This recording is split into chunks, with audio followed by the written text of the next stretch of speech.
Taste the Daily. திரு அக்னீஸ்வரன், கடந்த வருஷம் நமக்கு ஞாபகம் இருக்கும், பீகார் மாநிலத்தவர்கள் இங்கே தாக்கப்படுறாங்க அப்படின்றப்போ ஒரு வதந்தி மாதிரி பரவுனப்போ அங்கே பீகார் சட்டமன்றத்தில் ஒரு சிறப்பு கூட்டம் கூட்டி எல்லா கட்சியினரும் பேசினாங்க. தமிழ்நாடு அரசு கூட இங்கே இருந்து ஒரு குழுவை அனுப்பி விளக்கம் கொடுத்தாங்க. ஸோ அப்போ தமிழ்நாட்டில் வட மாநிலத்தவர் தாக்கப்படுறாங்க, இல்லை வேறு அதர் ஸ்டேட் தாக்கப்படுறாங்க அப்படின்றப்போ அந்த கவர்மெண்ட் அதுக்கு ஒரு நடவடிக்கை எடுக்குது.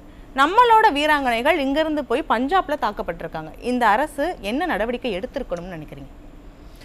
இது தமிழ்நாட்டுக்குள்ள நடக்காததுனால நடவடிக்கை எடுக்க மாட்டாங்க. அதுதான் திராவிட மாடல்.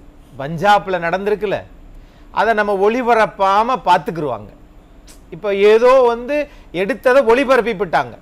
அப்போ ஒளிபரப்பியதற்கு பிறகும் மாநில அரசு என்ன சொல்றாங்கன்னா, நாங்கள் பஞ்சாப் அரசாங்கத்திட்ட பேச வேண்டிய அவசியம் இல்லையே, இதை நீங்க ஏன் பெருசுப்படுத்துறீங்க? நான் கேட்குறேன். வதந்தி பரப்புறீங்க, ஏன் வதந்தி பரப்புறீங்கன்னு. அதை தான் வதந்தி பரப்புறீங்க, பெருசுப்படுத்தாதீங்க.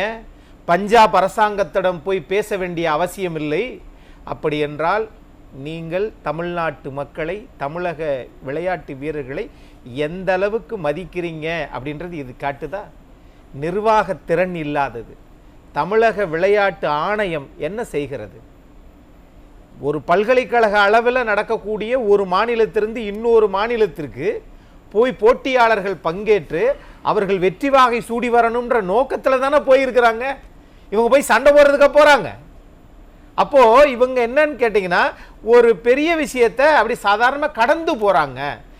முறைப்படி பார்த்தா இல்ல, நீங்க இப்ப சொல்றப்ப என்ன சந்தேகம்னா, கடந்து போறாங்களா இல்ல இதை மூடி மறைச்சு முடிச்சிடலாம் அப்படின்னு நினைச்சிட்டு? ரெண்டையுமே கடந்து போனாலே அது ஆட்டோமேட்டிக்கா மூடி மறைச்சிருவாங்க. வேங்கை வயல் மாதிரி தான் வச்சுக்கோங்களேன். நண்பர் ஜிஜி சிவா அதெல்லாம் இல்ல, நாங்க சரியா தான் நடவடிக்கை எடுக்கிறோம்னு சொல்லுவார். எப்பா கண்கட்ட பிறகு சூரிய நமஸ்காரம் பண்ணுனா கண்ணே போயிருச்சு, 2 கண்ணும் போயிருச்சு. அப்புறம் நான் சூரிய நமஸ்காரம் டெய்லி காலையில சூரியனை பார்த்துக்கிட்டு இருக்கேன், உன்னால பார்க்கவே முடியாத. ஆகவே வருமுன் காப்பதுதான் ஒரு அரசாங்கத்தினுடைய தலையாய கடமை. இப்ப தமிழ்நாட்டில் மாண்புமிகு விளையாட்டுத்துறை அமைச்சர் அண்ணன் ஆவடி குமார் அவர்கள் சொன்னது மாதிரி விளையாட்டா பார்த்துக்கிட்டு இருக்கிறாரு. அங்க போய் அடிபட்டாங்களா, சரி விடுங்க, அதெல்லாம் பெருசா பேசாதீங்க, 2 நாளைக்கு பேசுவாங்க. நம்ம தமிழ்நாட்டுக்குள்ள எந்த தொலைக்காட்சியும் அதை ஒளிபரப்பாம விட்டா எங்க மூலம் தானே ஒளிபரப்பாகணும். அப்படி ஒளிபரப்பினா அவங்க விளம்பரத்தை கட் பண்ண போறோம். இதுல என்ன இருக்கு? அடி வயித்துல கையை நம்ம வச்சிருவோம், அவ்வளவுதான். அப்ப இந்த வீடியோக்கள்லாம் வெளிவராம பார்த்துட்டா அந்த பிரச்சனை முடிஞ்சுச்சு. அரசினுடைய அப்படித்தானே இங்க நடந்துகிட்டு இருக்குது. இப்ப இன்னொன்னு பாருங்க, இந்த விமான சாகசத்துல கூட ஏற்கனவே ஆளுமை மிக்க தலைவர் அம்மையார் செல்வி ஜெயலலிதா அவர்கள் இதே இடத்திலேயே நடத்தினாங்க 20 ஆண்டுகளுக்கு முன்பு. அங்க ஒருவர் கூட சாகவில்லை. ஆனா நீங்க நடத்தினீங்க 20 ஆண்டுகளுக்கு பிறகு 6 பேர் செத்தாங்க. அரசாங்கம் என்ன செஞ்சிச்சு? வெயில் அடிச்சா நிறைய பேர் சாகத்தாங்க செய்வாங்க. பேச்ச பாருங்களேன். ஏப்பா இதே தமிழ்நாட்டில் இதே மெரினா பீச்சில் இதே இது நடந்துச்சு. அன்னைக்கு என்ன நடந்துச்சு? வேற ஒண்ணும் கிடையாது. அன்னைக்கு வெயில் இருந்திருக்காது சார். அன்னைக்கு வெயில் இருந்திருக்காது. இந்த வருஷம் வெயில் ஜாஸ்தியா இருந்திருக்கு. அன்னைக்கு சூரியன் இருந்திருக்காதோ? இருந்திருக்கலாம். ஆமா, அன்னைக்கு ரெட்டல இருந்துச்சு, அதனால சூரியன் இருந்திருக்காது.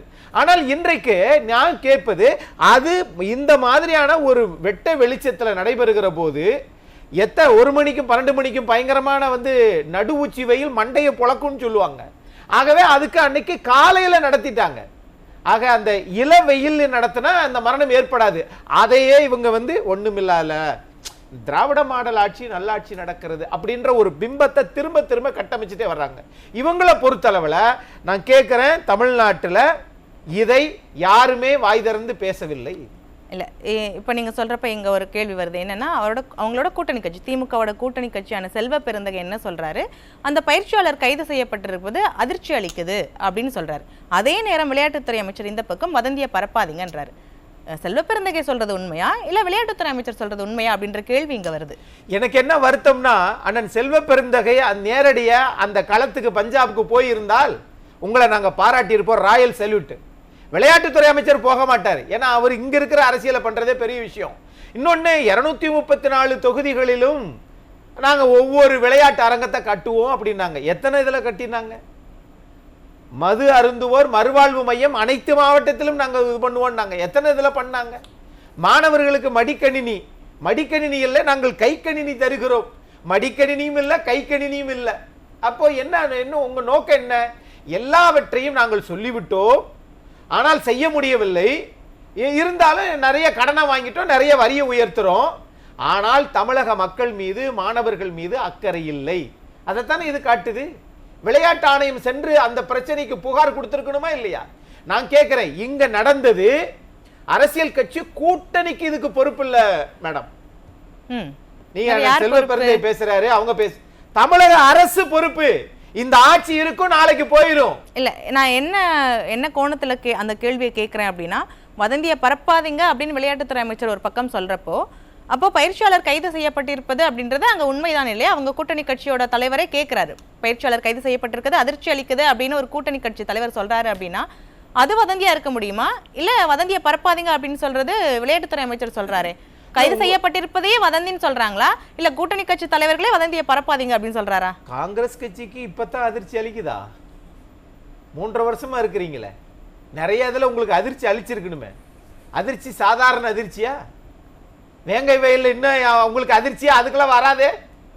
அப்போ நீங்க வெறுமனே வெத்து மாடல், வெறும் மாடல்ன்றதே மாத்த தெரியல உங்களுக்கு.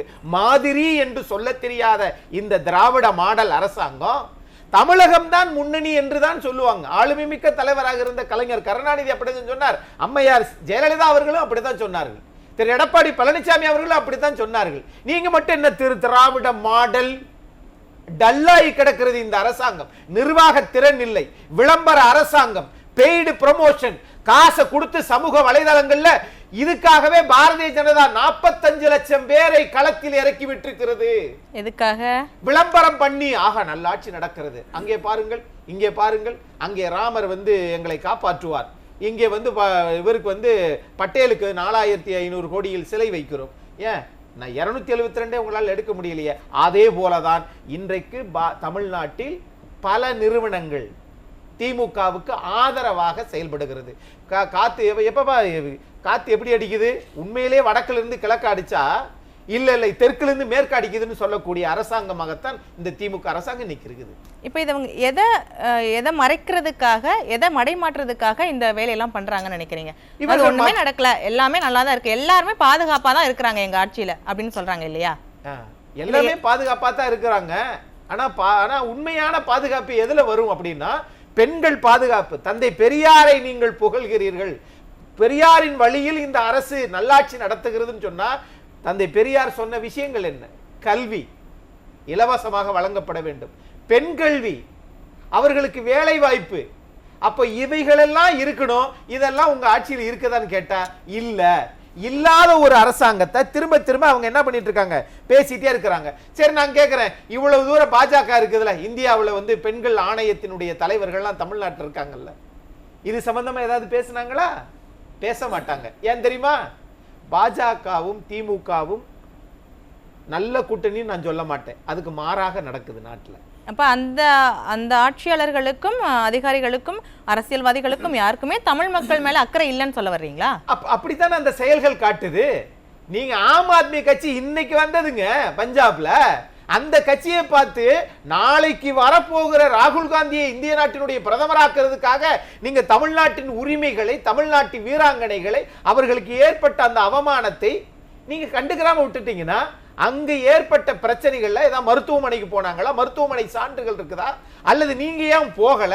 நீங்க உடனடியா போய் பேசி அல்லவா தீர்த்து வைக்கணும். அந்த மாநில முதலமைச்சர் உடனடியா இல்ல இது பண்ணிக்கிறோம், சரி பண்ணிக்கிறோம்னு திரும்பவும் நீங்கள் அழுத்தமானவர்களாக இருந்தா அந்த விளையாட்டு போட்டியை அங்கே நடத்தி நேர்மையானதாக நடத்தி தமிழக வீராங்கனைகள் வெற்றி பெற்றார்கள் என்கிற பதக்கத்தோடு வந்தால் தமிழ்நாடு விளையாட்டுத்துறை அமைச்சர் உங்களுக்கு பாராட்டுகள், வணக்கங்களும்.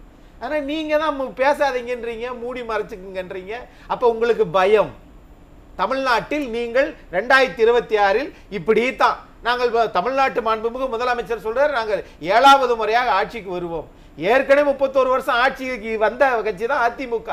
ஆக எதையும் செய்யாமல் இது போன்ற இன்னொரு விஷயம், தமிழ்நாட்டுடைய முதலமைச்சர் போற போக்குல சிறப்பு திட்ட அமலாக்கத்துறையும் கொடுத்துட்டாங்க. அது செல்வி ஜெயலலிதா அம்மா அவர்கள் உருவாக்கின துறை. முதலமைச்சர் கையில் தான் இருக்க வேண்டும், மக்களுக்கு நேரடியாக நலத்திட்டங்கள் போய் சேரணும்னு கொடுத்தாங்க. அதையும் அவர் தூக்கி தன்னுடைய மகன்கிட்ட கொடுத்துட்டாரு. ஏன் எல்லாத்தையும் கொடுத்துருங்களேன், ஆனால் வேலை செய்ய தெரியவில்லை. ஏத்தி விட்ட பூனை எலி பிடிக்க மாட்டேங்குது. கருத்துக்கு நன்றி. அடுத்த சுற்றுல பேசலாம். இப்போ தமிழக அரசு ஏன் வந்து மௌனமா இருக்கிறாங்கன்னா, இதே இது வந்து ஒரு பாஜக ஆள்ற அரசா இருந்துச்சுன்னு வச்சுக்கோங்களேன், யாரும் காலில் சலங்கையை கட்டி ஆடி இருப்பாங்க. பாசிச பாஜக, மதவெறி பாஜக, பார்த்தீர்களா எப்படி எப்படி தமிழர்களை தாக்குகிறார்கள்னு. 2 நாளைக்கு முன்னாடி தான் தமிழ்நாட்டுடைய மாண்புமிகு முதலமைச்சர், நாங்கள் தமிழர்கள் 5300 ஆண்டுகளுக்கு முன்னாடியே இரும்பை பயன்படுத்தியவர்கள் அப்படின்னு.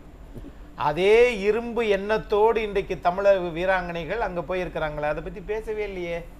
அது எப்படி 2 நாளைக்கு முன்னாடி தமிழ்நாட்டுல பெருமையா பேசுறீங்க, தமிழக வீரர்கள் இது மட்டும் மௌனம் காக்குறீங்க, என்னது இது? ஆகையினால நீங்கள் பேசுவது எல்லாம் விளம்பரம் பண்ணிக்கிட்டு இருக்கீங்க.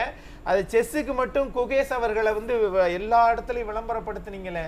தமிழகத்துல திண்டுக்கல் மாவட்டத்துல கொடைக்கானல் வந்து அன்னை தெரசா பல்கலைக்கழகத்திலிருந்து போனது அது புரட்சி தலைவர் எம்ஜிஆர் ஆரம்பித்த பல்கலைக்கழகம் என்ற ஒரே காரணத்திற்காக தமிழ்நாடு முதலமைச்சர் மௌனம் காக்கிறாரா என்பதுதான் என்னுடைய வேதனையா இருக்கிறது. ஆகையினால அரசு, விளையாட்டுத்துறை அமைச்சர் உடனடியாக இதற்கு நடவடிக்கை எடுக்க வேண்டும். அல்லது நீங்க வந்து அங்க போய் அரவிந்த் கெஜ்ரிவால் அரசாங்கத்தை தலையில கொட்டு வைங்க. தமிழ்நாட்டு மக்களை ரொம்ப நாள் விளம்பரத்தால ஏமாற்ற முடியாது. பார்க்கலாம் 2026 இதெல்லாம் மக்கள்கிட்ட எப்படி எதிரொலிக்குது, இதுக்கு என்ன நடவடிக்கை எடுக்க போறாங்க அரசாங்கம் அப்படின்றத தொடர்ந்து பார்க்கலாம்.